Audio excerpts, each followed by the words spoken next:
Whether you have little kids or big kids, reading a book together is a great way to teach, comfort, and connect with them.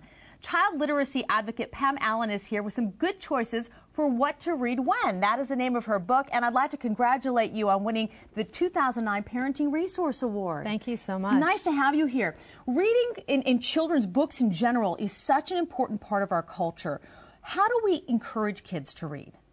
Well, the first and foremost is for us to be reading role models for our children, and for all children really, to show by our own example that we love to read.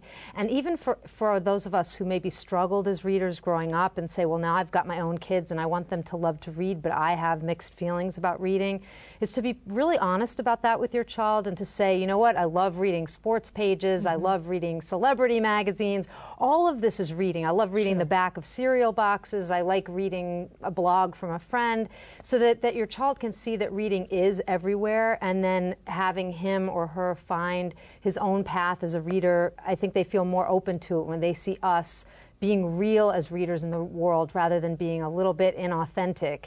And in your book, you really encourage parents to read aloud to their children. Why is that?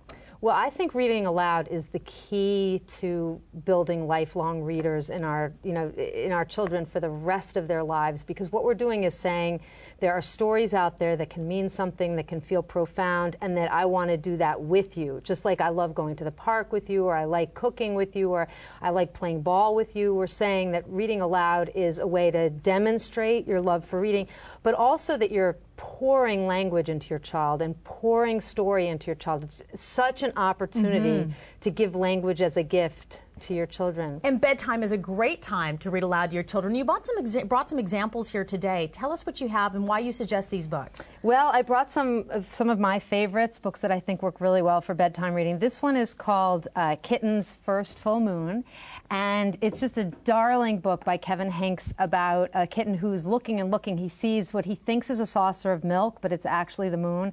And it's a tender, tender story that I think helps children slip off into the nighttime peacefully. I love the storyline. What's this one, speaking of the moon? Speaking of moon, I brought a few moon books. This is another moon book, but this one is for our kids who are really interested in information and gaining and seeking information. As they're drifting off to sleep, their minds are still swirling with all the questions of the world. Seymour Simon is a great writer. He's written lots of books about all different subjects. This happens to be one that relates to bedtime. Fantastic. And then another moon book, Owl Moon, very different kind of story, memoirish tale about a little girl who goes out owling with her dad. And it's just such an incredibly evocative, it's a very quiet book. Not much exactly happens except they do see the owls flying overhead, but the sense of oneness between child and parent is so palpable, so that as the child is going to sleep, if he or she has trouble falling asleep, it's a good book to say, you might be going there, but I'm still with you. Oh, I love that. Yeah.